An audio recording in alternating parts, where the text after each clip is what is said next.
বন্ধুরা, সম্পূর্ণ ভিডিও দেখতে চ্যানেলটি সাবস্ক্রাইব করুন। গল্পের শুরুতে দেখা যাবে হাসপাতালের করিডোরে বনির বাবার চিৎকারে চারদিক কেঁপে উঠবে। তিনি ডাক্তারদের ওপর ভীষণ রেগে গিয়ে বলতে থাকবেন, আমার ছেলেকে তোমরা মেরে ফেলেছ, আমি কাউকে ছাড়ব না। হাসপাতালের লোকজন তাকে শান্ত করার চেষ্টা করলেও তিনি কিছুতেই শান্ত হবেন না। এদিকে নার্সের মনে সন্দেহ জন্মাবে। সে বারবার ভাবতে থাকবে, বনি যখন একা ছিল তখন কেবিনে কে ঢুকেছিল।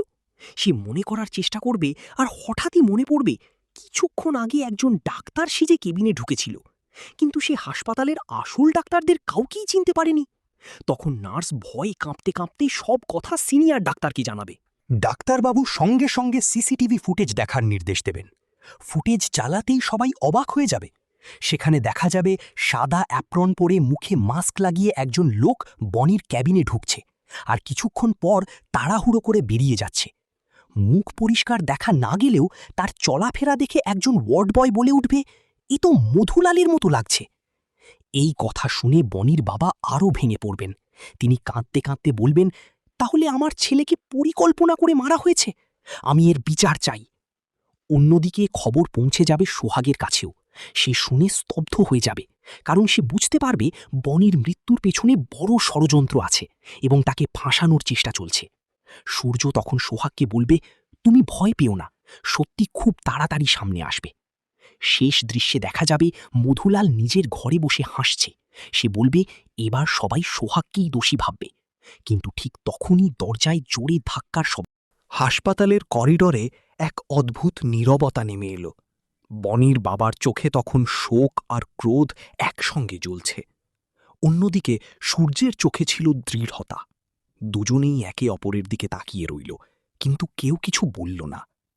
পুলিশ অফিসার সামনে এগিয়ে এসে গম্ভীর গলায় বললেন, সবাই শান্ত হন, আগে সত্যিটা জানা দরকার, চিৎকার করে কিছু হবে না। তিনি সঙ্গে সঙ্গে ডাক্তারদের ডাকলেন। ডিউটি ডাক্তার এসে জানালেন, বনি যখন হাসপাতালে আনা হয় তখন তার অবস্থা খুব খারাপ ছিল। শরীরে আঘাত ছিল, কিন্তু মৃত্যুর আসল কারণ নিশ্চিত হতে পোস্টমর্টেম রিপোর্ট লাগবে। এই কথা শুনে সূর্যের চোখে যেন এক ঝলক আলো ফুটল।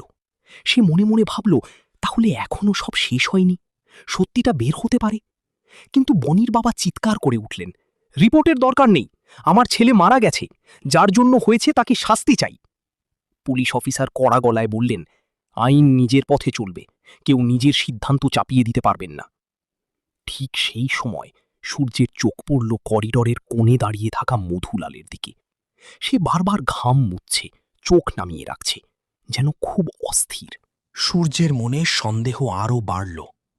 সূর্য ধীরে ধীরে তার কাছে গিয়ে বলল, তুমি এত নার্ভাস কেন? মধুলাল চমকে উঠল, না না বাবু, আমি তো কিছুই করিনি। সূর্য তার চোখের দিকে তাকিয়ে বলল, আমি তো বলিনি তুমি কিছু করেছ। মধুলাল আর কোনো উত্তর দিল না। সে তাড়াতাড়ি সরে গেল। এদিকে থানায় খবর পৌঁছতেই ময়ূরাক্ষীও হাসপাতালে এলো। গাড়ি থেকে নেমেই সে দৃঢ় মুখে ভেতরে ঢুকল। সূর্য তাকে দেখে বিরক্ত হল। ময়ূরাক্ষী বলল, এবার তো পরিষ্কার, বনি মারা গেছে, সোহাগের বিরুদ্ধে মামলা আরও শক্ত হল। সূর্য রাগে বলল, তুমি শুধু একদিকটাই দেখছ, যদি অন্য কিছু হয়ে থাকে। ময়ূরাক্ষী ঠান্ডা গলায় বলল, প্রমাণ দেখাও, আমি প্রমাণ মানি, গল্প না। ঠিক তখনই এক নার্স দৌড়ে এসে বলল, স্যার, একটা জিনিস পাওয়া গেছে। সবাই তাকালো। নার্সের হাতে ছিল বনির জামার পকেট থেকে পাওয়া একটা মোবাইল ফোন। ফোনটা ভাঙা হলেও চালু হচ্ছিল। পুলিশ অফিসার সঙ্গে সঙ্গে ফোনটা নিলেন, বললেন, এটা খুব গুরুত্বপূর্ণ। পরের মুহূর্তে ধস্তাধস্তির শব্দ, তারপর ভিডিও বন্ধ। করিডরে সবাই স্তব্ধ। সূর্য সঙ্গে সঙ্গে বলল, দেখলেন, সোহাগ কোথাও নেই। ময়ূরাক্ষী মুখ শক্ত করে শ্যান শ্যান করে বলল, পুরো ভিডিও না দেখে কিছু বলা যাবে না। পুলিশ অফিসার বললেন, ঠিক কথা, কিন্তু এটা পরিষ্কার, ঘটনার সঙ্গে আর কেউ জড়িত। বনির বাবা হতভম্ব হয়ে বসে পড়লেন। তিনি ফিসফিস করে বললেন, তাহলে আমার ছেলে কার সঙ্গে ছিল?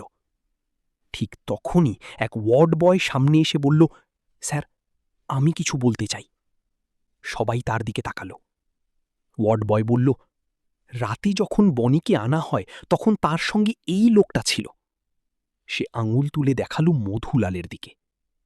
মধুলাল যেন জমে গেল, তার মুখ সাদা হয়ে গেল।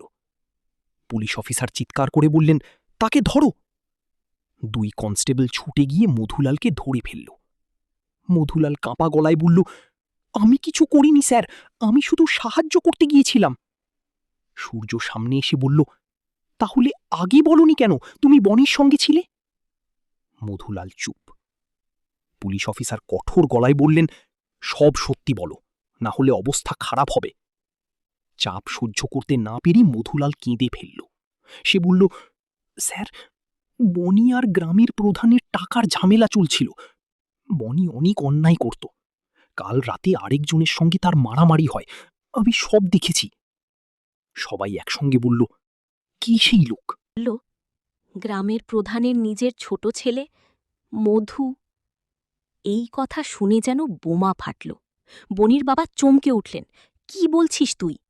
মধুলাল কাঁদতে কাঁদতে বলল, আমি মিথ্যে বলছি না, ওরা ঝগড়া করছিল। ধাক্কাধাক্কির মধ্যে বনি পড়ে মাথায় আঘাত পায়, তারপর আমাকে টাকা দিয়ে চুপ থাকতে বলে। পুলিশ অফিসার সঙ্গে সঙ্গে আদেশ দিলেন, গ্রামের প্রধানের ছোট ছেলেকে এখনই খুঁজে বের করো। ময়ূরাক্ষীও এবার স্তব্ধ। সে সূর্যের দিকে তাকিয়ে বুঝল, সূর্য যা বলছিল তা অকারণ ছিল না। সূর্য বলল, এবার বুঝলে কাউকে না শুনে দোষী বানানো কত বড় ভুল? ময়ূরাক্ষী ধীরে বলল, তদন্ত শেষ না হওয়া পর্যন্ত কিছু বলবো না, কিন্তু তুমি ঠিকও হতে পারো। এদিকে থানায় খবর পাঠানো হলো, সোহাগকে আপাতত নতুন জিজ্ঞাসাবাদ না করার নির্দেশ এলো। সূর্য তৎক্ষণাৎ বলল, আমি এখনই সোহাগের সঙ্গে দেখা করব। পুলিশ অফিসার মাথা নাড়লেন, যাও, কিন্তু এখনও মামলা শেষ নয়। সূর্য থানায় পৌঁছে লকআপের সামনে দাঁড়াল। সোহাগ ক্লান্ত চোখে তাকিয়েছিল। সূর্য নরম গলায় বলল, ভয় পেও না, সত্যিটা বেরোতে শুরু করেছে। সোহাগের চোখ ভিজে উঠল। সে বলল, আমি জানতাম তুমি আসবে। সূর্য বলল, আমি কথা দিয়েছিলাম, তোমাকে নির্দোষ প্রমাণ করবই। ঠিক তখনই থানার বাইরে হঠাৎ ব্রেক কষার শব্দ শোনা গেল। সবাই দৌড়ে বাইরে এলো। একটা কালো গাড়ি এসে দাঁড়িয়েছে। গাড়ি থেকে নামল এক ভদ্রলোক, কালো কোট, হাতে ফাইল, চোখে চশমা। সূর্য অবাক হয়ে বলল, আপনি? লোকটি মৃদু হেসে বললেন, আমি সেই লয়ার যাকে ফোন করেছিলে। দেরি হয়ে গেল, কিন্তু এবার খেলাটা আমি খেলব। ময়ূরাক্ষী দূর থেকে তাকিয়ে রইল, আর সূর্যের মুখে ফুটে উঠল আত্মবিশ্বাসের হাসি, কারণ সে বুঝে গেছে এবার সত্যিই খেলা ঘুরতে চলেছে।